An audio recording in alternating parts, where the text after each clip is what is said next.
Hey everyone. Welcome to Dangerous Werewolf. Are you brave enough to step into the perilous world of werewolves with me? Here, we'll uncover the secrets, face the fears, and explore the thrilling and dangerous aspects of these mythical creatures. So hold on tight and let's start this wild adventure together. 11 Escape Alex's POV. It had been for days since I went fishing with Edmund. I memorized the way to and from Xavier's floor to the front door. I went over it in my head again so I wouldn't forget it, and had even drew it out so I could find the most direct route. The only flaw in my plan was the elevator. You had to punch in a code to get it to move from the floor I was on. The stairs was behind a door that had alarm warnings if it was opened. Xavier really doesn't say much. He just stares at me most of the time. No one would answer me when I asked what Luna meant. They flat out ignored me on the matter whenever I brought it up. Edmund has become my game partner. When he found out I loved playing any kind of games, we started with chess and moved on from there. We even played Monopoly once. Last night I couldn't sleep and walked the halls and heard laughter. I walked into the kitchen and saw Edmund, Fergus and Josh playing cards. I talked them into letting me play, acting like I didn't know anything about poker. As if I played with my grandma when she was still alive. That woman took her cards very seriously.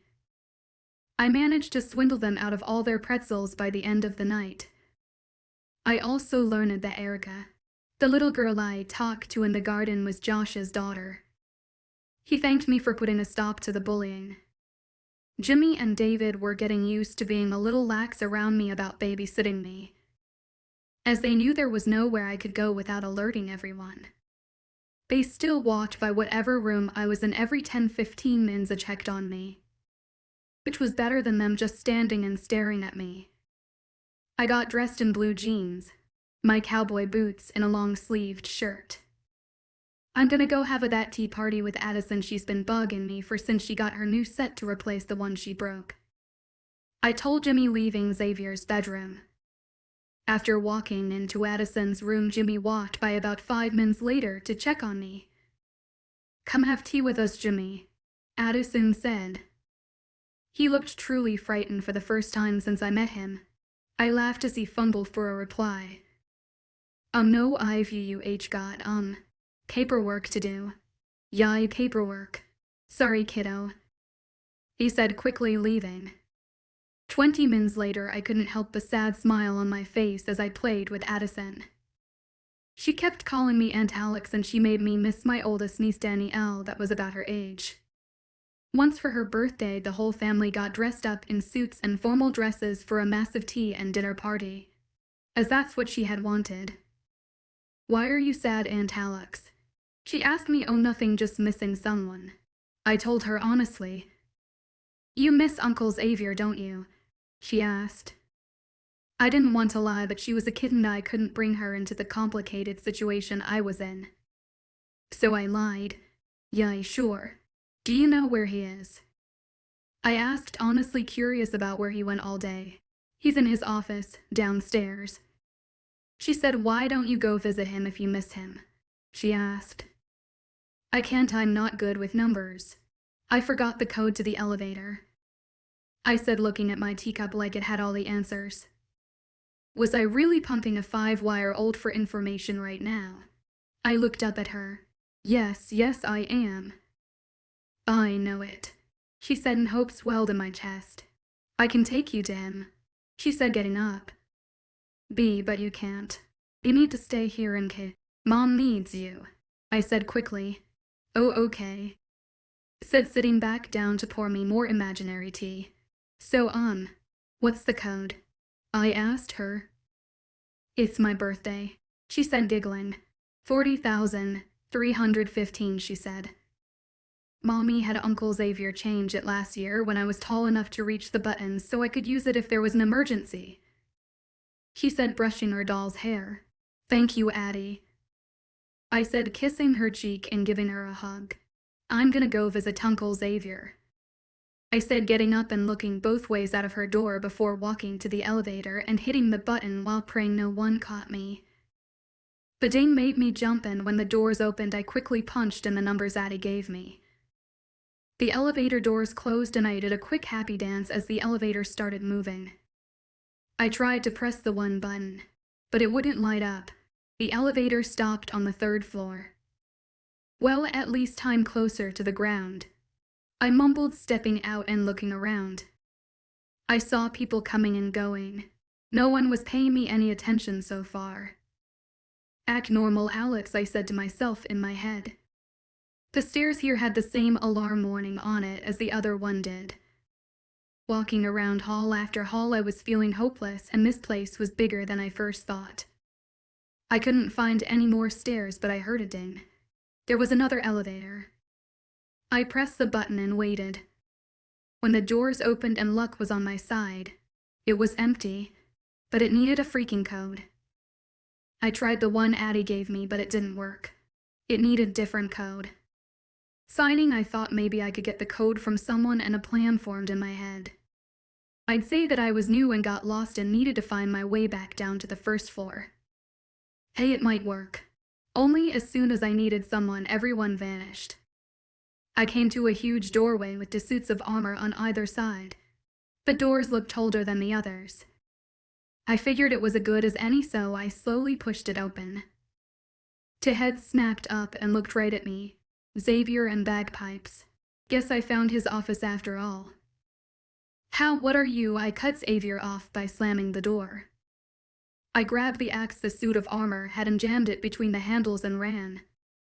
I guess getting away quietly was out the window. I ran as fast as I could to the emergency stair door and slammed it open. Immediately sirens blazed and I jumped from landing to landing to landing, thanking God for having to jump down from the barn rafters more than once while hanging to tobacco growing up. I finally made it out of the stairway as I heard animals roaring over the siren. Did they keep freaking tigers in this place? People were running all over the place, and I ran to the front door and skidded to a stop. I'd never make it to the forest in time, and I was not going to die from exposure in a place I didn't even know, and I had no clue which direction to go for civilization. I could be days away from a town. I quickly opened the door and hid behind it in the wall. Her scent leads to the front door. I heard Xavier say my scent. What was he, a freaking bloodhound? The country song OL Red ran through my head. I watched through the crack as him and bagpipes ran out the door. I came out and ran back towards the stairs. If I couldn't get away, the least I could do was call home and hope the police could trace the call. I ran all the way back to Xavier's office. The door is broken open. I ran to his desk and picked up the phone and searched the drawers for anything that might come in handy. After 3 attempts and 1 rude operator later, I finally heard the familiar voice I'd known my whole life. "Hello," she answered. "Mommy," I simply said. 12 punishments, Xavier's POV. Surprise is an understatement. I don't know how Alex got off my private floor. After I busted down the door to my office, the sterile alarm went off. Fergus and I rushed down them, following Alex's scent. My heart skipped when I saw the front door open, and I rushed out to find her before she could get hurt. "I don't smell her anywhere," Fergus said. "Nor I," I answered, looking around. I turned back to the palace. "I don't think she left the building," I said, turning around and heading back in. Her scent was at the front door. It didn't lead anywhere but back to the stairs. I followed it back to my office and heard Alex's voice. The moment of relief that she was safe changed to rage at what she was doing. She was trying to leave me. "I promise, Mama, I won't stop fighting. I'm your daughter. I'll never give up," I heard her say. I walked into the office and she looked up at me. "I love you, Mommy," she quickly said before I yanked the phone, corded it all from the desk and threw it across the room. "Do you realize what you've done?" I asked her in a cold tone. I wasn't upset about the phone call. All the phones in the palace were set to bounce the signal so no one would track it. No, I was upset she was trying to leave me. Fergus' mind linked to the pack that it was a false alarm, that someone had accidentally opened the emergency doors. What I've done. Alex screamed, "You took me across the world from my home. You kidnapped me." She screamed. She flipped my desk over and started throwing everything she could get her hands on in my direction. "This attitude and behavior will no longer be tolerated. You will submit to me and behave yourself," I said, grabbing her arm roughly. "Like hell I will." She spat in my face. My wolf and I didn't take her disrespect well. I was patient enough with her, and that patience was gone. Fergus walked over to the control panel and shut off the alarm. "I've been too nice, it seems. Trying to give you time to adjust. Submit to me now or you will not like what comes next," I said, holding her by her upper arms. "Never," she said with a glare. "So be it," I said, dragging her out of my office. I dragged her towards the elevator and punched in the code for the cells in the basement. I dragged her to a cell and roughly shoved her into it. I slammed the door, locking her in. "This will be your new home until you submit to me," I said, and turned and walked away while she screamed curse words at me. On the elevator ride back up, Fergus made his opinion known. "I don't think that will help anything. It's just going to cause the last to be even more mad at you," he said. I turned to him and let my alpha power seep out of me, causing him to bare his neck to me in submission, almost bringing him to his knees. "You may be my oldest friend and my sister's mate, but do not forget your place," I warned. I spent the rest of the night in my room until my office could be fixed and cleaned. She just has to be showed who is in charge here. For days have passed, and each day Jimmy goes down to the cells and asks her if she's ready to submit. I think I'm closer to submitting than she is. I can't sleep without her. I'm taking my anger out on everyone around me. My father refuses to speak to me until I release Alex from the cells. I won't go down to the cells because I know if I did, I get her out. Even my wolf was ready to just have her back in our bed. Submitting be damned. But I was the king and she had to learn her place. The place was abuzz with talk about the fiery human girl locked in the cells. A knock on my office door brought me out of my thoughts. "Enter," I said harshly. In came one of the cell guards. "Sir, I think the girl," I interrupted him. "Did she send you here to tell me she submits?" I asked, hopeful that I could have her back in my arms by tonight. "And no, sir, I cut him off again. "Is she alive and unharmed?" I asked him. "Yes, sir, but..." "No, if she's healthy and isn't ready to submit, I do not want to hear what she have for," I told him, frustrated at how headstrong my little mate was. "No, it's not WHA." I said I didn't want to hear it. "Leave while you can," I said in my alpha tone. The guard scurried out of my office, shutting the door behind him. You might as well have let him speak. Whatever it was important enough for him to come all the way up here for, Fergus said from his chair across from my desk. I just glared at him and went back to my paperwork. I didn't want him to know how close I was already to just letting her out. I knew I couldn't resist if she had sent the guard in here to beg for her. Shaking my head, I went back to the folder in my hands. Packs from around our area had missing teenage she-wolves. There were too many for them all to be runaways. Sitting at the dining table 2 nights later, no one spoke a word. All you could hear was the scraping of cutlery on the china plates. I squirmed in my chair. My back had been bothering me for the past half hour, which was odd as it had never happened before. About the 3rd time I adjusted to get the aching to quit, my mother noticed. "What's wrong, son?" she asked, looking at me. "Nothing, just stressed. My back is bothering me a little," I replied, not really interested in eating. My father's head snapped up. "Does it feel like it's burning?" he asked me. "Yeah, a little," I responded as his eyes went wide and he looked at my mother in shock as she did the same. Then he said one word that made my heart stop: "Alex." My father. Fergus and I raced to Alex's cell to find her gone and the guard who came into my office 2 days ago laying on the cell floor unconscious. Hearing what sounded like slaps coming from further up, we went towards it only to have my heart break into a million pieces at the sight. My mate. My beautiful mate was chained up hanging from her wrists while a guard whipped her back. There was blood everywhere and I could see what looked like her bones peeking out from the flesh that was torn away. The guard whipping her saw us and ran away as my father and Beta chased after him. I walked in front of Alex and looked up at her. Her eyes were screwed shut. Her face contorted in pain and her hands were fisted. This was not supposed to happen. I'm so sorry, I said, unhooking her and holding her in my arms, careful not to touch her back. She looked at me and all I saw was fear and pain in her eyes. I hate you, she whispered before passing out, making my heart break even more. I rushed her through the palace to the infirmary as fast as I could. I handed her off to the doctors before warning them that if she died they would too. I sat in a chair with my head in my hands. I glanced down and saw blood all over me. Her blood. My father and Beta brought the guard who had been knocked out in Alex's cell to the infirmary. Where is the guard who hurt her? I asked, deadly calm.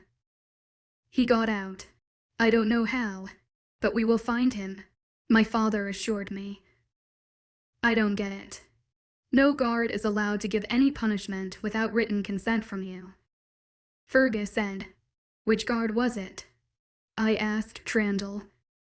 My father answered, I told you he needed to be thrown out of the pack years ago when he killed that female rogue without authorization.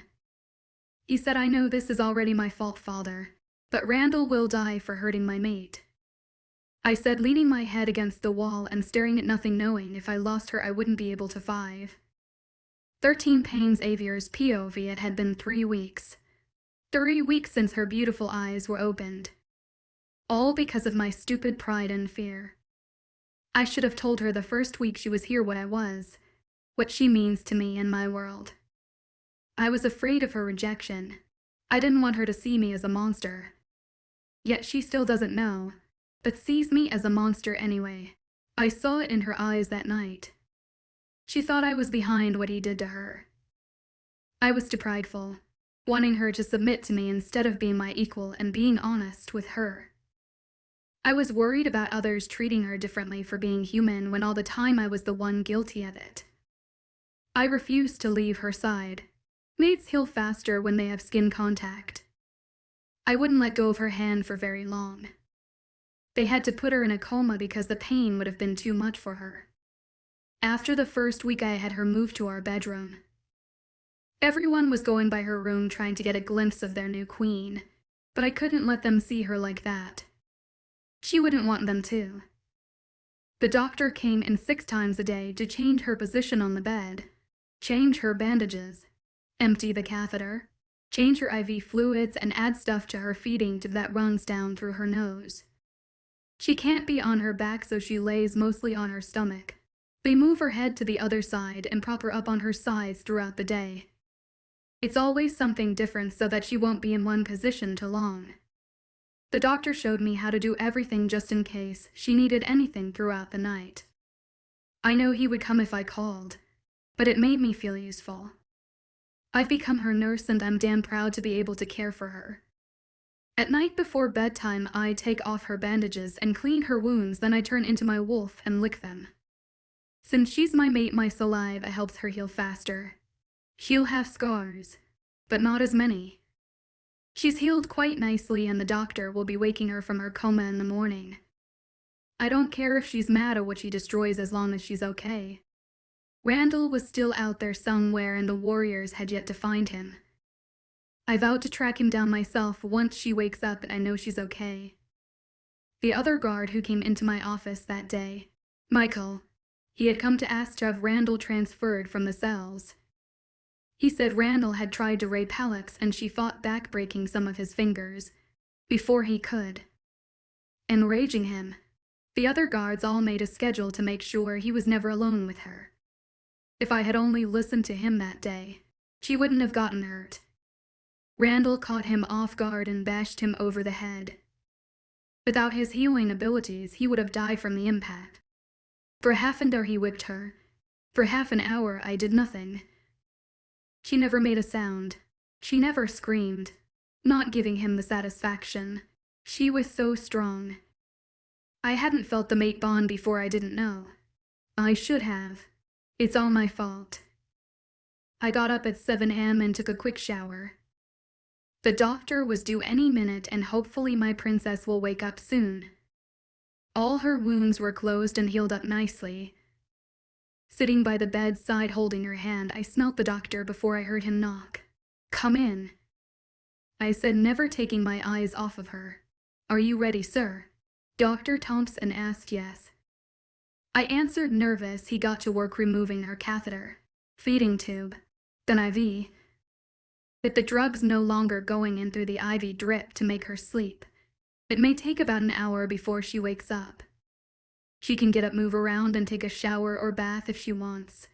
She just doesn't want to move too fast for a few days. I'll be having breakfast up here this morning just in case. Alert me if there is an issue," he said, leaving. 30 minutes later, as I'm brushing her hair behind her ear for the 100th time, her eyes fluttered open. She looked at me with something I had never seen in her eyes before. True fear. She flinched away from me, then winced in pain, casting her eyes down. "Eshe. Take it easy, you're going to be sore. But you're fine. I'm so sorry that happened to you. We are looking for that guard now. He will be brought to justice for what he's done to you. I'm so sorry. I should have never put you there in the first place. I wasn't thinking straight. Nothing like this will ever happen again. I know it will take time, but please forgive me," I said. She didn't say a word. Her eyes never met mine. She just stared at her hand in front of her. "See, can. Am I allowed to take a shower?" She asked so quietly that if I wasn't a wolf I wouldn't have heard her. "Yes, the doctor said it was fine. Here, drink this water. Your throat is going to be sore for a few days," I said. As she drank, I asked her, "Do you want a shower or do you want me to draw you a bath?" "Can I have a bee bath?" she asked, still not looking at me. "Of course," I said, confused as to why she said it like a question. I thought I said she could have either one she wanted. I quickly started her bath, putting in a bath bomb that smelled like cherry blossoms. I came out of the bathroom and saw her moving to sit up on the side of the bed. "Whoa, baby, your legs are going to be a little weak for a little bit. Let me help you," I said, helping her stand. We slowly made our way into the bathroom, shutting the door behind us. "You're doing really good," I told her. We made it over to the tub. "Can you manage or do you need help?" I asked, wanting her to tell me what she needed. "I see, can't," was all she said. I took the hospital gown off of her and lowered her panties down without looking while she held on to the counter. I helped her step in and sit down in the tub. She winced in pain a few times, but never said a word. "Do you want me to wash your hair?" I asked her. "Whatever you want to do," she said, her voice barely above a whisper. I got to work on her hair in mind, linked some of the maids to bring breakfast in and take out the medical equipment, clean up the room and change the sheets while I shampooed and conditioned her hair. Once I rinsed it out, I left her alone so she could wash in private while I went to pick out some cloth for her. While in the closet, I saw my hoodie she loves to wear and grabbed it along with some shorts, underwear, and fuzzy socks she loves, as the doctor said she wouldn't be able to wear a bra for the time being. "Is this okay?" I asked, holding up the cloths I had picked out. "Whatever you want me to wear is fine," she said quietly, not meeting my eyes. I helped her get out, and after she dried off, I helped her get dressed, then towel dried her hair, then brushed it. The whole time I watched her in the mirror. She never looked at me. I helped her walk back into the room and over to the bed. I saw her glancing at the window seat where she loves to sit. "Do you want to eat in bed or at the window?" I asked her. "Wherever you want me to eat is fine," she said. Then it hit me. She had completely submitted out of fear. My wolf howled in pain. Her submission is not something I wanted anymore. I had broken her. And the realization shattered my heart even further than it always was. 14 Never give up. Alex's POV. I hated this. I hated acting meek. And I hated that he thought he had won. But I needed to heal and find a way out of here. And I needed to be one if I was going to survive. If that means making him think I have submitted to him, so be it. I am my mother's daughter and I will not break. The past 2 days we haven't left the room. Someone leaves meals on a cart outside the door and he brings it in and takes out. He does work on his laptop and phone while I stare out the window or read. I'll give Xavier credit. When he helped me bathe, he didn't look or try to take advantage. He's been treating me like glass and I'm starting to think I have Stockholm Syndrome. I catch my thinking about him. How cute he looks when he's sleeping. How his right eyebrow raises when he's reading anime that's annoying him. How he runs his hand down his face when he's stressed and it's starting to scare me. A part of me doesn't want to leave his side. I haven't spoken unless I'd had to. I was so upset to learn that I had been in a coma for 3 weeks. I had lost too much time. It was August now. I should be moving into my dorm and aiding my new room mate. Instead, I'm locked in a castle. I've never related to a Disney princess as much as I do now. Only instead of waiting for a prince to save me, it was the prince holding me hostage. I can walk just fine on my own now and muscles are less stiff than they were. The doctor comes in and checks on me twice a day. I have yet to look at my back. I'm afraid to. I thought maybe I could take you for a tour of the house, if you want. Xavier said, breaking the silence. Can I get ready first? I asked, not looking at him. Whatever you want to do is fine, baby. He said. I clenched my fists at him calling me that. I hated it, but a part of me, a small part, liked it. Holding my tongue was a lot harder than I ever imagined. After taking a shower and putting on yoga pants and an oversized long-sleeved shirt, I braided my hair to one side and put on some sneakers. He opened the door for me and we started the tour. Xavier's POV. I thought maybe it would do her some good walking around. She'll get some exercise and hopefully I'd get her to talk to me. I should have taken her on this tour a long time ago. This is her home as well as mine. I was dying to know what the note meant. Michael had given it to me. While Alex was in the cell, she begged him to send it to her mother if she died. Her mother's address was written on the back. And after a quick internet search, I knew her mother's name, her siblings' names, her nieces and nephews, as well as her full name. Alex stood for Alexandria. I loved saying her name. It suited her. What the hell did apples mean? It was driving me crazy. I started the tour on hour 4, showing her where Mom and Dad's room was, as well as the library and the music room. As we headed to the elevator, my father stepped out and Alex ran to him, hugging him. He hugged her back around her shoulders, careful of her back. After their fishing trip, they had become close. My father had mentioned how her dad wasn't in her life. I hope she'll one day consider my father hers. I've missed you, little one, he said. I've missed you, to Eddie, she said, looking up at him with a smile for the first time. I raised an eyebrow at my father. He never let anyone call him that. He always said he hated it. I thought you hated to be called that. I told him through the mind link. I do, but not when she says it, he answered back. We continued on with the tour. Smiling and saying hello to everyone was past. I could feel the pack's excitement to get to see their Luna and future queen. At one point, she even held on to my arm. By the time we were finished, I realized it had taken for hours. I've lived here all my life, so I never really noticed how big it was until now. Alex's POV.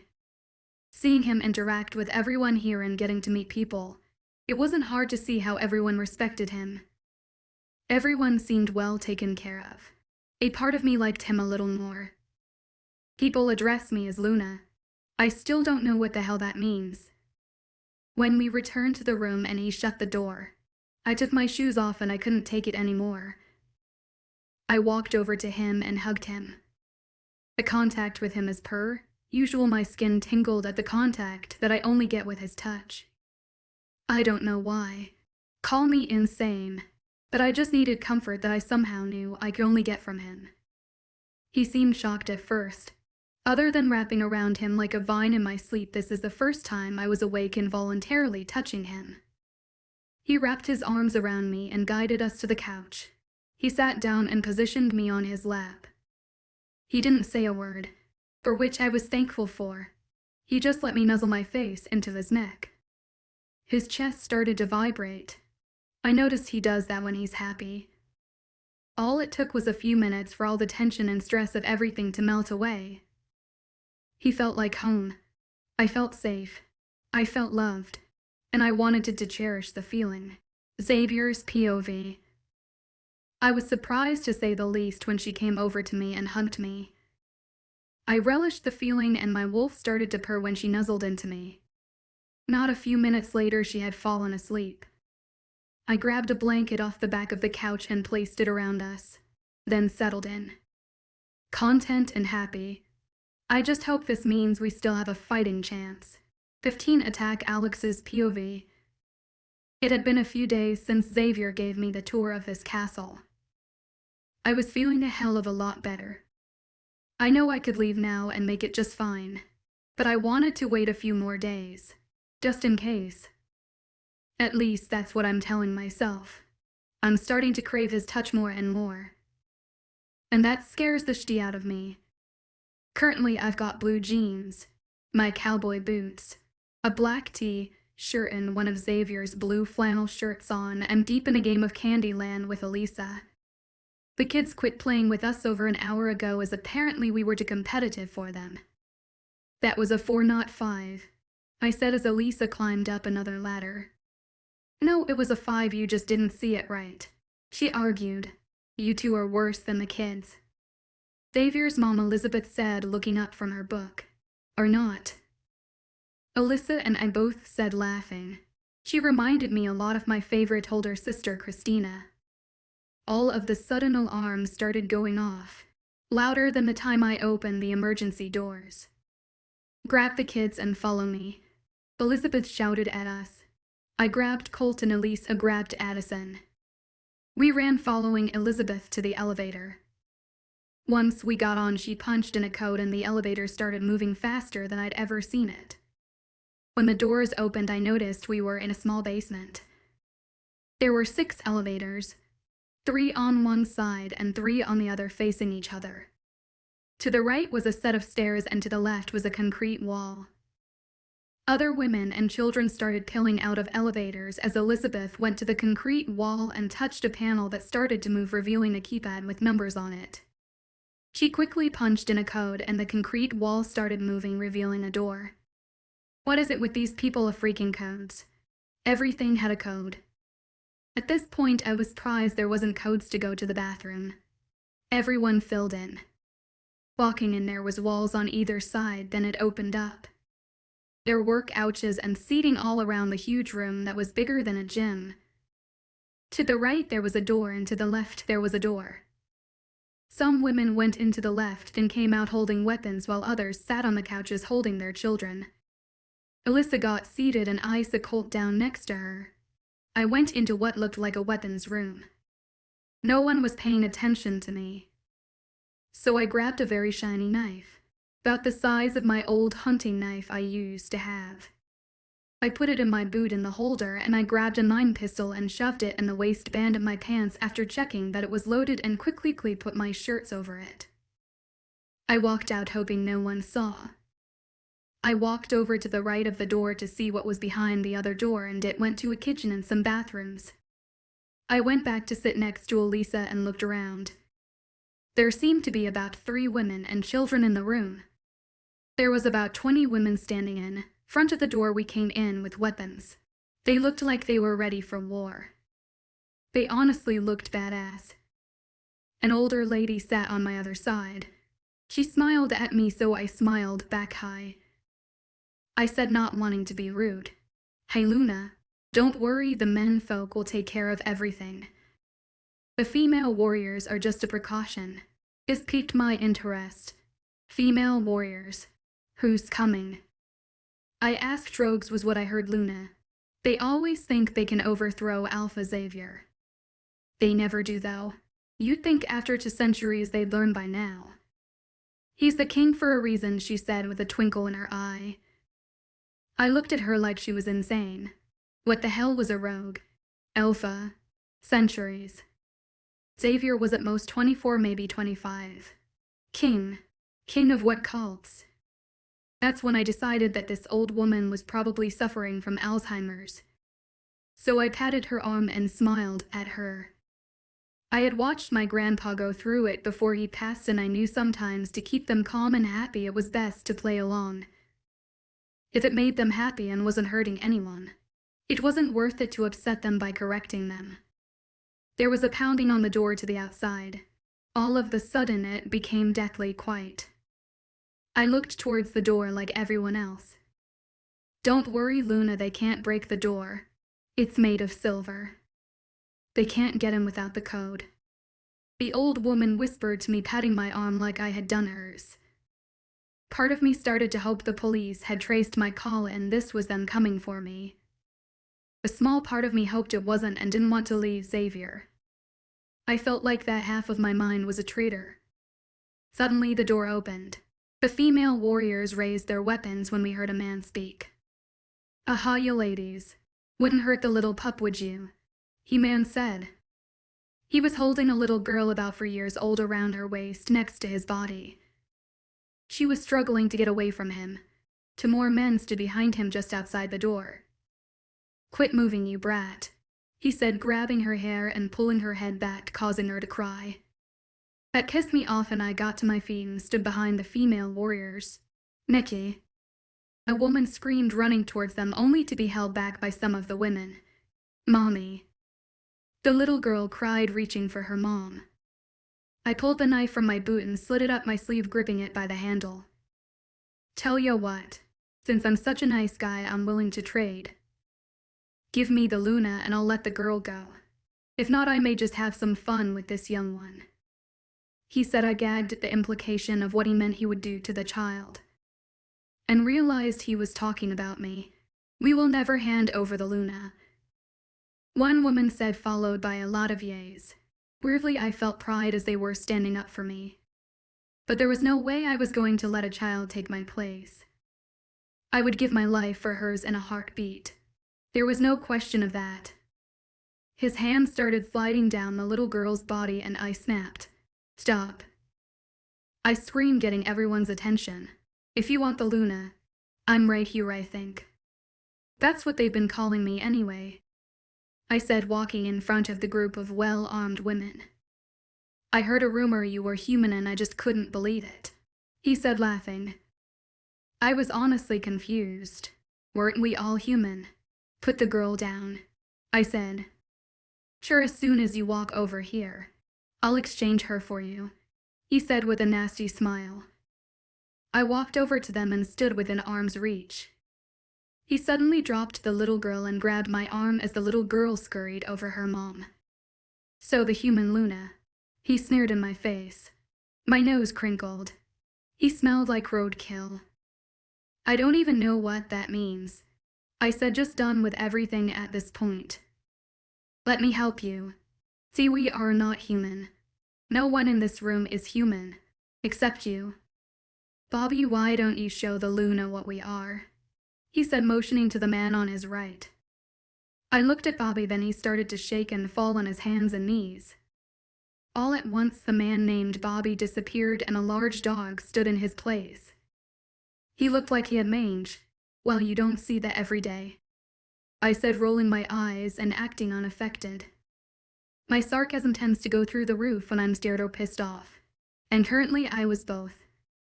For centuries, King Xavier has never had a weakness until you. He is your mate and the only way to kill him is through you. He smelled my hair, making me pull back as best I could while he had a death grip on my arm. I'm going to enjoy breaking you, he whispered with a wicked gleam in his eyes. My anger skyrocketed at the mention of hurting Xavier.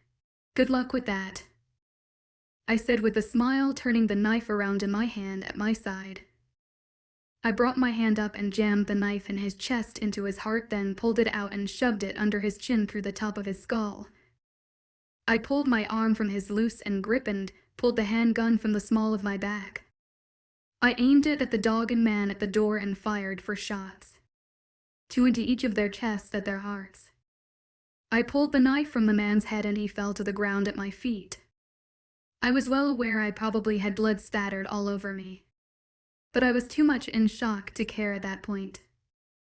I turned to Elizabeth, who stood behind me wide-eyed. "Are they dead or do I need to cut their heads off?" I said, unsure if I had actually killed them or not. "No dear, they're dead. Silver will do that. She used great shots, by the way," she said. I looked around us and put the knife back in my boot, and put the safety back on the handgun and shoved it back in the waist of my pants in the back. I bent down and started dragging the man's body towards the door, then stopped and looked at Elizabeth. "Care to lend a hand?" I asked as he weighed a ton. "Not at all, dear," she said, grabbing his other hand as we pulled him out the door.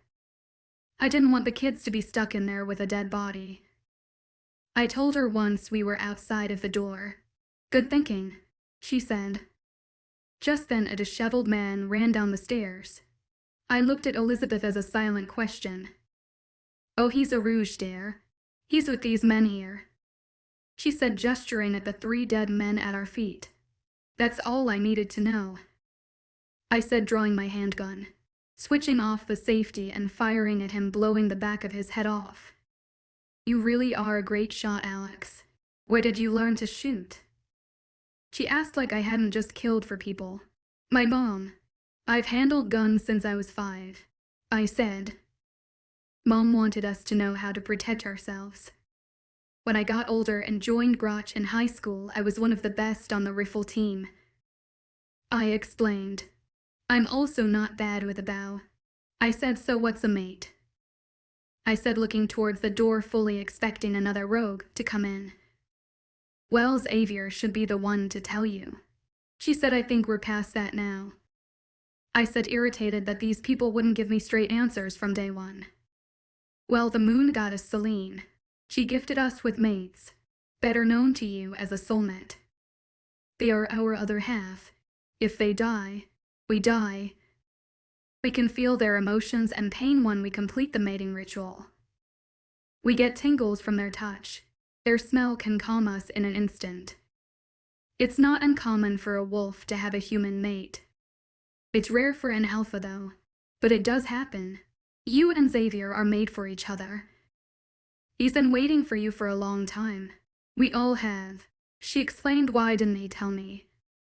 I asked, not looking at her, fearful of the answer that maybe he didn't want me. "He was afraid you would see him as a monster. While we do turn into wolves, we are just like humans. There are good and bad wolves, just like there are good and bad humans. He wanted you to love him before he told you, so that you wouldn't be afraid," she said. "He kidnapped you because when we find our mates, we can't live without them. As the mate to the king, you and your family would have been in grave danger if he hadn't took you that night," she carried on. "So I wouldn't have been afraid. I was kidnapped and already scared and freaked out. I wouldn't have been able to fully love the man who kidnapped me with no reason. He should have told me," I said, ready to kick Xavier's ass for not telling, but I also really wanted to kiss him. "The mate bond would have eventually made you fall in love with him. No one can deny the pull," she said, smiling. "Mate bond?" I asked, looking towards the stairs. "The mate bond makes you want to be with each other. If you're apart for a while, you feel physical pain until you're together again," she explained. "At least now I know why a part of me wanted to stay with him. And the other part that was afraid and wanted to go home had now switched sides. No part of me wanted to leave him." 16 Confessions, AMP Conditions, Alex's POV. The door to the basement opened again and I got ready, waiting on Elizabeth's go-ahead whether or not to shoot. Then I saw him. No shirt, no shoes, basketball shorts hanging dangerously low on his hips. Xavier. Behind him was his dad and Fergus. "What are you guys doing out of the safe room?" Xavier asked them, looking around for the first time at the bodies on the floor and me with the gun in my hands. "Shti hit the fan," I said they had the code, son. I don't know how, but they knew. Elizabeth said, going over to Eddie and giving him a hug. I clicked the safety back on the handgun and put it back behind me in the waist of my pants. Xavier walked over to me and started looking at me all over to see if I was okay. He touched my face and his hand came away with blood. "It's not mine," I said, looking up at him. "What happened?" Xavier asked, turning to his mother. "They came in holding Mickey. They wanted to trade her for Alex. We said no, but Alex had other plans. He gave herself over to them. Then once Mickey was safe, Alex took care of them," she said, gesturing to the three right outside the door in the corner. Xavier turned to look at me. "So you turned into a giant dog, huh?" I said, crossing my arms over my chest. He started running his hand down his face. I was going to tell you. It was just never the right time," he said, looking down. "Is everyone else okay?" I asked him. "Yeah, we took care of the rest of them," he said, looking at me with sadness in his eyes. "Can we go back up?" I asked, ready for a shower to get this blood off of me. "Yay, just let me tell the rest of the pack," he said, walking past me and into the safe room. "Good job, kiddo," Eddie said, smiling. "Yup, what did I tell you? She's his mate for a reason," Fergus said, looking over the dead bodies of the 4 men I had killed. Xavier came back out and walked me over to one of the elevators. It was silent all the way back to his room. When we got in, I pulled off my boots and laid the handgun on the dresser. "I'm going to take a shower," I said, walking into the bathroom and closing the door. I took a long hot shower, then dried off and wrapped a towel around me. I even blow-dried my hair. After running out of things to do, I knew I had to face him at some point. I walked out and went straight for the closet, closing the door. I put on a pair of underwear, fuzzy socks, booty shorts, and his hoodie. When I walked back out, he was gone and I heard the shower running. I sat at the foot of the bed, facing the headboard, waiting for him. I wanted answers. Xavier's POV. Neither one of us said a word as we headed back to our room. I was linked various pack members, getting updates, and then I linked my mother for a play of what went down and what was said. After she went to take a shower is when my mother said she told Alex that we were mates and what that meant. When she came out of the bathroom, I went in to take a shower. Everything was running through my head of how this was going to go. I've never been afraid of anything, but right now I was terrified of her rejecting me. I came out and went to put on some boxers and sweatpants. I came out of the closet and saw her sitting at the foot of the bed waiting for me. I sat down at the head of the bed facing her. "So mates, huh?" she said, breaking the silence. "Yes." I said quietly. "Why didn't you just tell me?" she asked. I just shrugged my shoulders, unable to answer her. "So what all is this? What am I supposed to be to you?" she asked. "You're my mate, my other half, my soul," I said honestly. "You mom said something about mating ritual. What's that?" she asked. Well, I mark you, then we mate," I said, looking at my hands. "You are not pissing on me," she said, mortified. My head snapped up to her and I started laughing. "No, nothing like that. I mark you by biting you right here," I said, gesturing to my collarbone. "Does it hurt?" she asked. "I've been told it does at first, but then it turns into pleasure. But if you do it while mating, it doesn't hurt at all," I said, maddening that would be. She trailed off, looking for answers. "Sex," I said. She just nodded her head, taking it all in. "So you're the king," she said, turning her head to the side. "Yes. We have alphas who take care of a pack. Then you have the betas, then gammas, then the rest of the pack, from regular members to warriors. But this pack is called the Royal Pack. I am the king. I took over the title from my father. You are the queen, my queen. We help the other alphas and make sure everyone is taken care of and prevent rogues from harming people. Rogues are wolves who had been banished from their pack for crimes, cursed to live life alone. We are very social creatures, so it's the worst punishment besides death you could give to a wolf. Rogues will hurt anyone, even humans, if left unchecked. We also help preserve the secret of our existence to the world, I explained. When a wolf has a human mate, the human will stay human. But when an alpha has a human mate, after the mating ritual, they get their own wolf. So you would become like me. The human always sleeps for a few days afterwards while their body joins with their wolf. I told her, wanting her to know everything. That's a lot to take in, she said. I know this is overwhelming, but please just give me a chance. That's all I'm asking for. If you still don't want to be with me, I'll let you go home. I said, my heart breaking with every word. I was so stupid. I thought I wanted you to submit to me, but after you got hurt, I was so scared I was going to lose you. When you woke up, you were submissive to me. I am so sorry. I never want you to submit to me again. I didn't like it. I promise you Randall will pay for what he did to you. I said, looking at her, trying to memorize her face, as this was the last time I'd get to see her. Oh, I was never submitting to you. I was only pretending until I could escape. I'm not that easy to break, she said, smirking at me. I was dumbstruck and in awe. She was stronger than I ever believed. How old are you? She asked me. I wonder what you're going to think. We age differently. While we do get older, it's at a slower pace. I'm 205, I said, looking at her for her reaction. Her eyes went wide and her mouth hung open. I've been waiting for you for a long time, I told her. How old are you? I asked, curious as to her comment about kidnapping minors across state lines. She simply answered, still shell-shocked at my age. She stood up suddenly and started pacing at the foot of the bed. I'll give you a chance.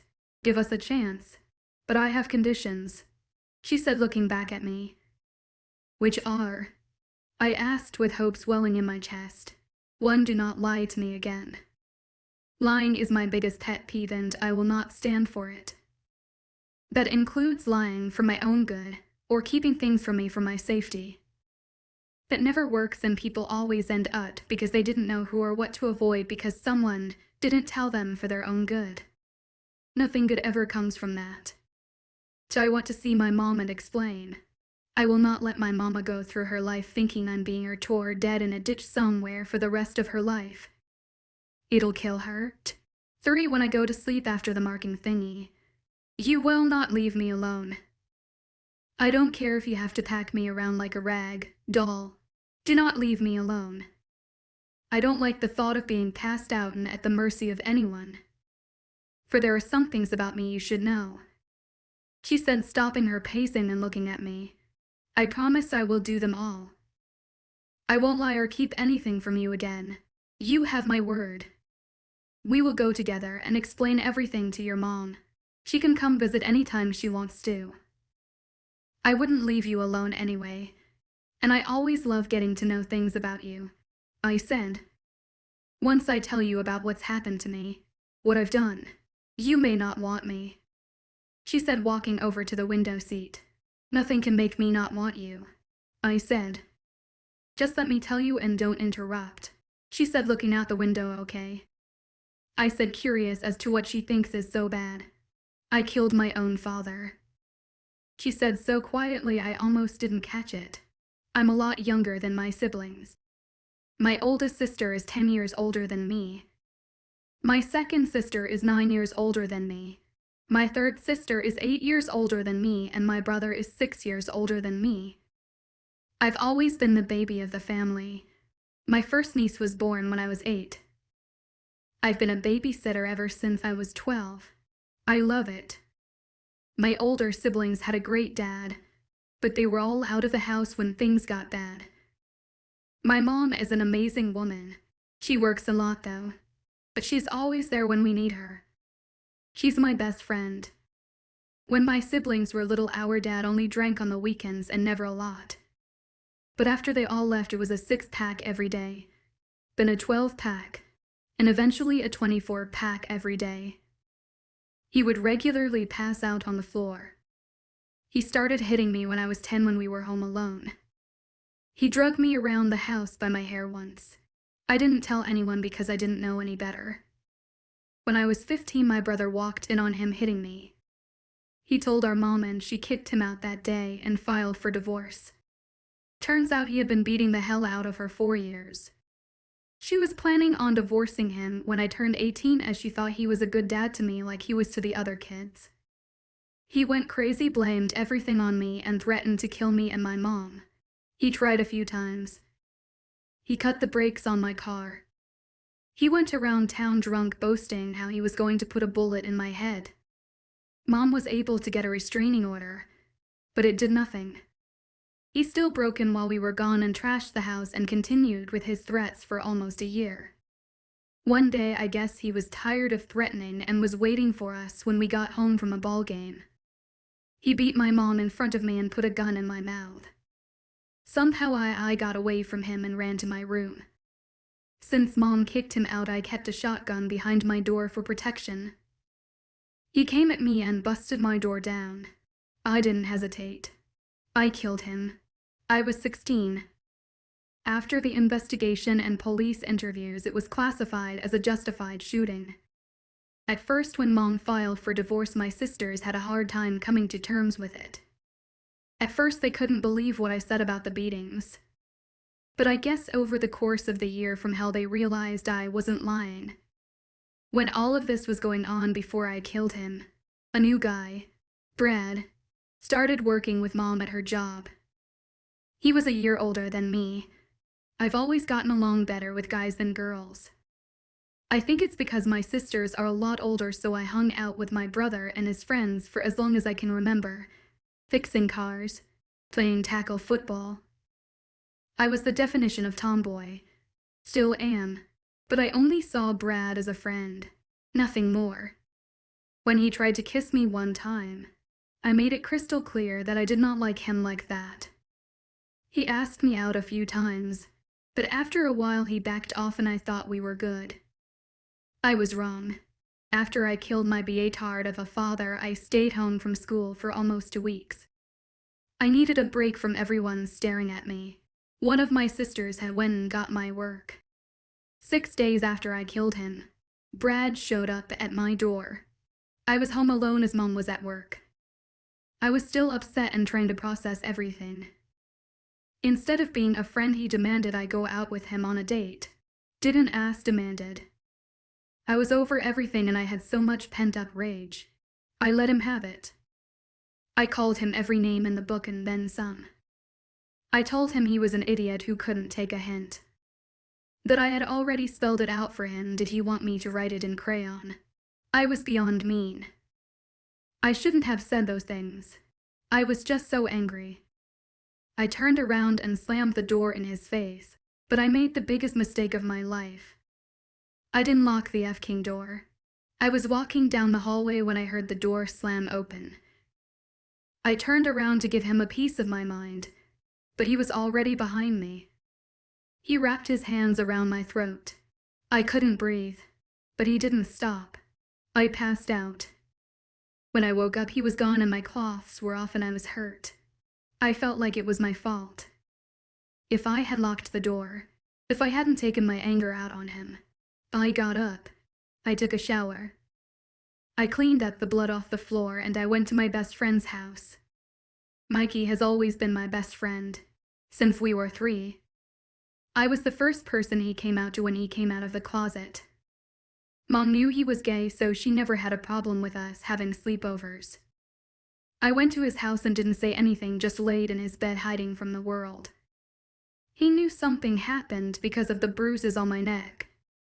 I think he suspected, but he never said a word. After the second day, he made me get up and took me out to the barn where his weightlifting equipment was. He was the best guard on the football team. I was strong from living and working on a farm my whole life, but he said I didn't know how to use it. He had me train with him and taught me how to fight.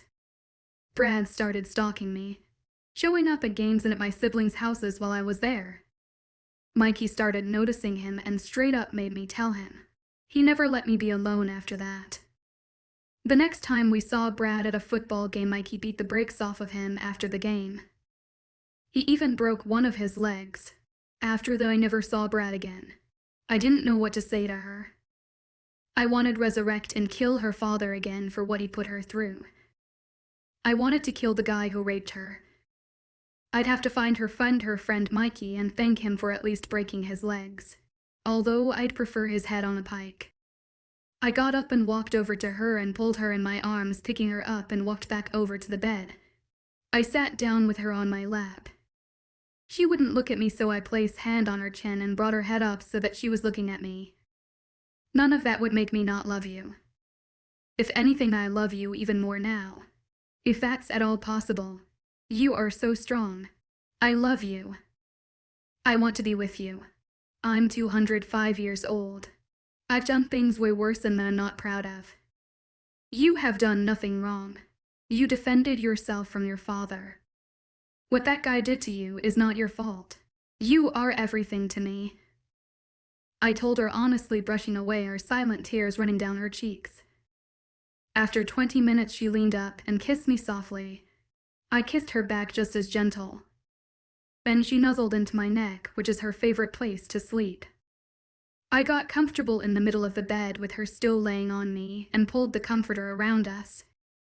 But I still had one burning question I just had to know the answer to. Hey, Alex. I said, huh?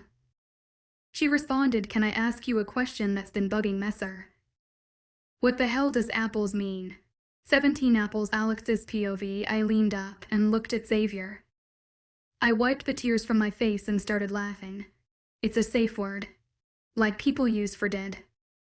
I said, his eyes darkened. You have a safe word. He said slowly, making me feel cold all of a sudden. Why, it's a running joke between me and my mom. I said. His eyes flickered back to normal. Explain. Xavier asked, his voice strained. Well, when the TV show Castle first came out, me and Mom loved it. It quickly became our favorite show, and in the first episode, one of the main characters, Rick Castle, is a bit of a prickin'. When Detective Beckett arrests him, he tells her his safe word is apples. And the way he said it so seriously, me and Mom busted out laughing. So it became our running joke. Anytime we were just done with something and was irritated, one of us will just say apples really loudly. It's our way of saying we're done with whatever we are dealing with at that time. I said, laughing, remembering all the times people looked at us weird for randomly shouting apples. Xavier, why did your eyes change just now? I asked. Because as wolves, we are very territorial creatures. When you said DCM safe word, part of me got excited. The other part got jealous. He said, not meeting my eyes, oh. And I thought about it for a minute. I know you're over 2 years old, and I know you're probably not a 2-year-old virgin. But I'd never. I mean, I don't count what happened to me. So technically, I've never. This is just all new to me. These feeling I have for you. Just be patient with me. Please. I said, looking up at him. No, I'm far from a virgin, and for that I'm sorry. I should have waited for you. I interrupted him by putting my hand over his mouth. You're insane if you think you should have waited. It was 2 years, dude. I think even a saint would give in at some point. I said, smiling at him. He moved my hand and continued. As I was saying, I'm no virgin. But I can promise you this. There will be no one but you. The moment I saw you, that was it. When wolves mate, we mate for life. No cheating. Besides, if a wolf even tried, their mate would feel it. He said, playing with my hair. You don't have like a 1-year-old hag of an ex-girlfriend that's going to try to kill me, do you? I asked more so I would be prepared if I had to meet any of his exes. At least that's what I was telling myself. I didn't date anyone, and I never sleep with any she-wolves. Only humans. They tried, but I knew it would only cause problems for the packs under my rule. So you're really my first girlfriend. He said, grinning, and I had to admit it made me feel a one. 0 times better because at least I wouldn't have to see any of them that he's done it with. Have you ever thought about how backwards your age is? I asked, cocking my head to the side as an epiphany hit me. What do you mean? He said with a confused expression on his face. Well, normally for a regular dog, they say for the first human year the dog ages like 15 years, then 20 for the second year, and so on. But you're backwards. Yours is like 105 human years for 25 wolf years. It's freaky, I said, touching his face like I could somehow see all the years on his face. I couldn't, though, just smooth skin. He laughed out loud and kissed my fingers. So what else is there to know about your kind? I asked, getting distracted by his lips on my fingers for a moment. He stroked his chin and thought. We can link each other. Like read each other's minds, they are in our pack. But being king has its advantages, as I can link any wolf no matter which pack. But we only share what we want to in the link. He said, my eyes wide, and that is so cool. So you could be like in your office and bam, I can bug you. I asked, bouncing because I was excited. He laughed, then his eyes darkened again, and he grasped my hips to still my movements. You better stop doing that, little one, or I won't be able to control what happens. He said with his eyes closed and his jaw clenched. I'm sorry. I said, looking down at my hands for a minute. No, it's okay. It's just my wolf and I want you. That, he said, opening his eyes as they returned to their natural color. Was that your wolf just now, when your eyes darkened? I asked. Yes. His name is Shadow. He loves you, as do I, and wants to mark you. Sometimes he's hard to control, he said, chuckling. He won't hurt me, will he? I asked, afraid of Xavier just a little bit. We both would rather die than hurt you. No, he would never hurt you. He just gets excited sometimes, he said, rubbing the back of his neck. How hard is it to control him? I asked, getting an idea. Normal mates usually mark and mate within the first few days of meeting each other. I'm an alpha, so the urge is harder than normal wolves. But I would never do anything you're not ready for, he said. What color is he? I asked, curious about everything that has to do with creatures that yesterday I thought was make-believe. Black, he said, playing with my fingers. Can I see him? I asked. No, yay. As long as you're sure he won't hurt me, okay? He got up and placed me back on the bed, then took off his sweatpants and reached for his boxers. What are you? I asked, shielding my eyes. Shifting. I don't want to shred good cloths. Plus, I'm all yours, baby. You can look if you want, I won't mind. He said, and I could feel him smirking. I heard bones breaking and a chill ran down my spine. Then something wet touched my hands. I uncovered my eyes and looked up to a wolf the size of a horse. You're so pretty, I said, reaching out to touch his fur. He growled a little and I snatched my hand back before he could bite it off. Then I heard him whimpering with his head down. Is it okay if I pet you? I asked. He looked at me and nodded his big head. I stood up on the bed and touched his head. I couldn't help myself. I scratched behind his ears and ran my hands through his fur on his neck while he made a purring sound. I wrapped my arms around his neck and hugged him. He was soft and super fluffy. I loved it. I sat back down on the bed and next to me for him to get on. Come on, I said, patting the bed again. He got on the bed and laid down with my head on my lap. Who's a good boy? That's right, Shadow's a good boy, I said, scratching behind his ears again. He lifted his head and gave me a low growl. I laughed, sorry, couldn't resist, I said as I continued petting him. I always wanted an inside dog, but Mom made me keep mine outside. I might have to have you turn into him from time to time so I can play with him. I love this, I said, moving to rub his side and stomach. He rolled fully on his back and purring again. I laid down next to him and put my arms around his neck, running my hands through the fur on the back of his neck. For 30 minutes I ran my hands through his fur. For a few minutes though he had fallen asleep. He suddenly leaned his big head down and licked the side of my face, making me giggle. He seemed to like that sound and stood up over me, continuing to lick me all over, anywhere he could reach my skin, while I giggled and tried to squirm away. Okay, I said, laughing. He gently laid his wolf body over mine and nuzzled my neck, sniffing me. I ran my hands down his neck, hugging him. Then he got up and got off the bed, looking at me. I went to the side of the bed and kissed his head. Then he stood back and I heard bones breaking again, and the next thing I knew, Xavier with a huge smile on his face. A very naked Xavier. I quickly covered my eyes while he laughed. You can look now, he said, and I peeked through my fingers to see him with his sweatpants back on. He crawled over to me and got on top of me and kissed me. Thank you. Shadow needed that, he said with his forehead against mine. Anytime. I love petting him. He's so cute and soft and fluffy. Xavier growled. Say, I'm not cute, he said as he started ticking my sides. I'm not fluffy, he continued, not letting up.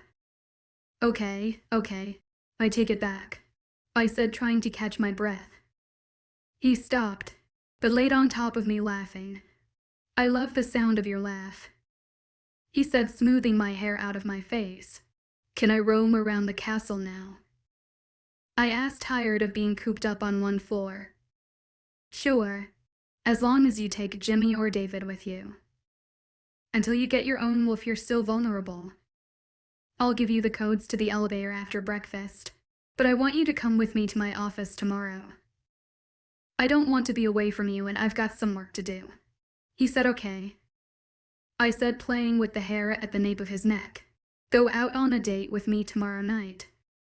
Okay, but I don't want to leave the property. I don't like restaurants. They're too stuffy, I said, scrunching up my nose. Done, he said. I pulled him down to me and kissed him. It quickly turned into panting as we pulled away for air. Goddess, you drive me wild, he said, looking at me. We spent the rest of the night making out and talking. I don't know when we fell asleep, I just know I felt safe and loved. Thank you all so much for joining me on this dangerous werewolf journey. I hope you had your hearts pumping and your minds racing. Don't forget to subscribe, share your thoughts in the comments, and come back for more exciting and dangerous tales. Until next time, stay safe and keep that adventurous spirit alive.